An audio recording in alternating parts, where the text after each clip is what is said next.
Las fuertes declaraciones de un vocero de las fuerzas de defensa de Tel Aviv sobre la pérdida de 3 rehenes por causa de un error de sus propias tropas han encendido un polvorín en toda la nación del Mediterráneo Oriental. Intensas protestas han coronado los funerales de las 3 víctimas fatales. ¿Qué ha dicho el portavoz para activar la ira de los ciudadanos? Los soldados que dispararon no respetaron un símbolo universal de rendición que portaban los afectados. Ello pone en duda la capacidad operativa y moral de los soldados, pero también la idoneidad de las gestiones del premier israelí para recuperar sanos y salvos a los rehenes cautivos en Gaza.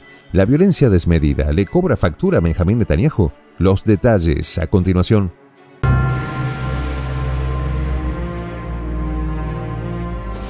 Voz de la Patria Grande. Han trascendido en las últimas horas los detalles del brutal aniquilamiento de 3 rehenes de nacionalidad israelí a manos de los propios soldados del premier Benjamín Netanyahu. Se suponía que esos uniformados debían protegerlos de los enemigos, en este caso los milicianos de Hamas.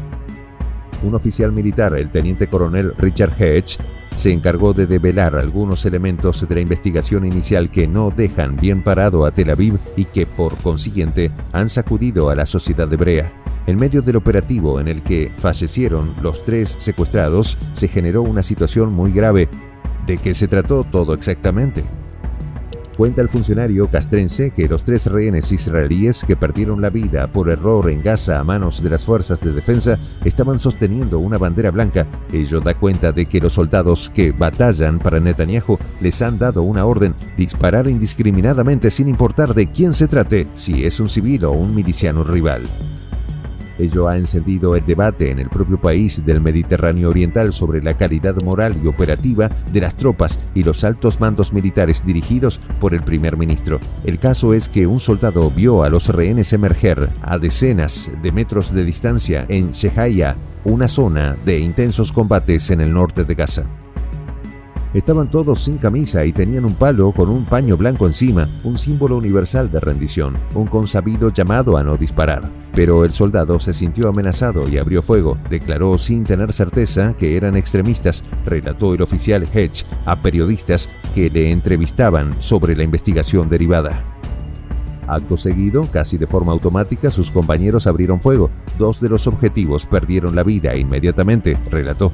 Agregó, el tercer rehén resultó gravemente herido y se retiró a un edificio cercano donde pidió ayuda en hebreo. Sin embargo, no le ayudó que se haya comunicado con los suyos en su propio idioma. A pesar de que el comandante del batallón emitió una orden de alto al fuego, esta no fue acatada y nuevamente se generó otra ráfaga contra la tercera figura, que finalmente pereció, agregó el relator. El teniente coronel Hedge coronó su declaración con una frase que aún retumba en la opinión pública israelí. Lo ocurrido estuvo totalmente al margen de las reglas del enfrentamiento. ¿Quiso decir que alguien les incitó a desobedecer los pactos tácitos en un conflicto?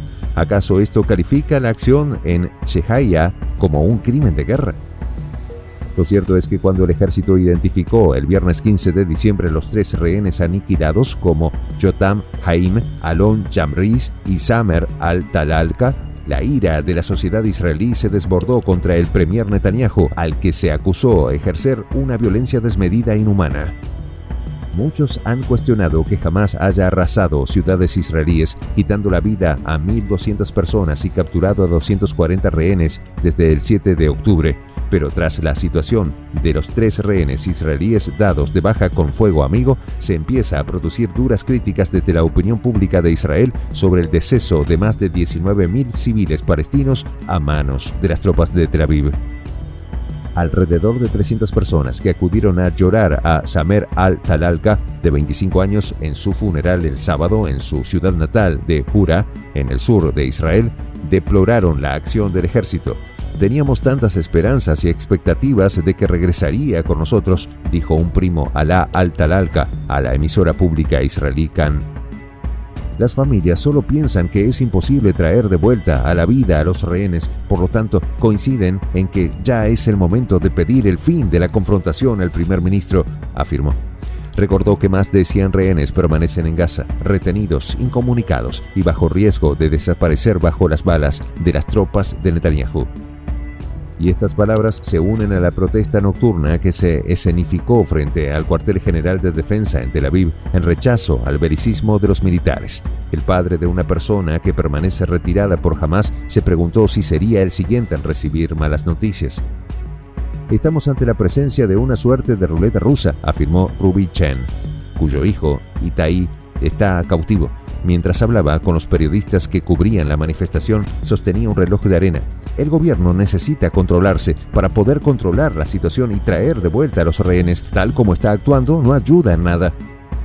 Hubo otros ciudadanos que ondearon banderas de su propio país salpicadas de tinta roja, simbolizando la sangre derramada durante lo ocurrido el viernes, pero también como señal de las vidas que se han perdido desde que comenzaron las hostilidades en octubre.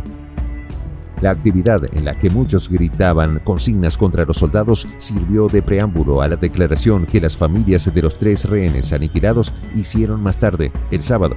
Allí instaron a Benjamín Netanyahu a detener el conflicto, a considerar el alto al fuego definitivo que demanda la comunidad internacional. Reseña la BBC que en declaraciones posteriores al programa londinense NewsHour, el teniente coronel Richard Hedges afirmó que están investigando en profundidad lo que pasó, pero descartó que se vaya a castigar a los soldados que abrieron fuego contra sus compatriotas. Aunque inicialmente pareció haber criticado duramente lo sucedido, dando la impresión de que fue un grave error, terminó por justificar lo sucedido ante las cámaras de la televisión pública británica. Los errores ocurren en este tipo de conflictos. Es una situación muy compleja porque los soldados estaban en una zona de combate y les estaban disparando, expresó. Son nuestros rehenes, son nuestros soldados. En primer lugar, vamos a ayudar a estos soldados. No van a ser castigados. Cometieron un error, reiteró el militar. El primer ministro Netanyahu alcanzó a calificar el deceso de los 3 hombres como una tragedia insoportable. Pero quienes perdieron a sus familiares no piensan lo mismo, y más cuando se dijo que hubo órdenes superiores de un alto al fuego que no fueron acatadas. Se supone que un soldado debe tener temple y debe poder contenerse de disparar. Se le entrena para actuar bajo presión y en situaciones de gran tensión. Por tanto, el miedo al peligro no puede ser excusa, dicen expertos. Según Frank Gardner, corresponsal de seguridad de la BBC que se encuentra en Jerusalén, se trata desde luego de un trágico error, pero surgen fuertes cuestionamientos sobre los controvertidos planes del gobierno de Netanyahu por recuperar con vida a sus rehenes. La política oficial es que se debe seguir ejerciendo presión militar sobre Hamás. No obstante, las familias de los rehenes mostraron su ira frente al Ministerio de Defensa en Tel Aviv, pues les preocupa que esto esté resultando contraproducente, explicó Gardner. Hasta la fecha, 110 rehenes han sido liberados de Gaza, todos ellos mediante negociaciones, en su mayoría con la mediación de Qatar y de Egipto. Sin embargo, cuando Tel Aviv actúa por su cuenta en el terreno, la situación se le escapa de las manos, o al menos eso pareció demostrar la tragedia ocurrida. Gardner informó que la presión sobre el gobierno para que reanude las negociaciones aumenta con cada día que pasa, toda vez que hay indicios de que el jefe de la inteligencia israelí, David Bernea, podría reunirse pronto con el primer ministro catarí para solicitarle que interceda en el asunto ante Hamás.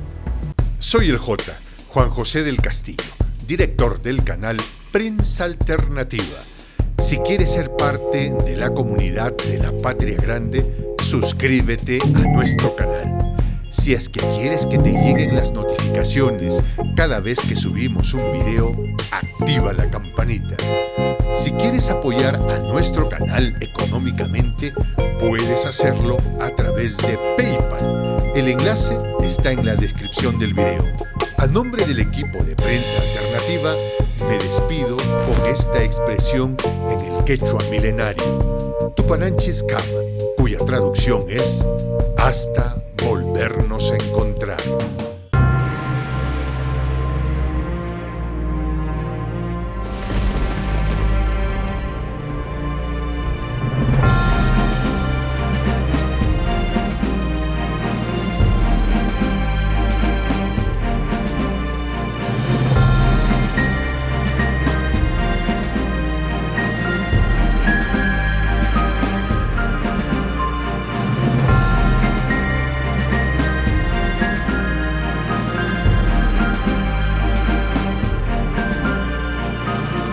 voz de la patria grande.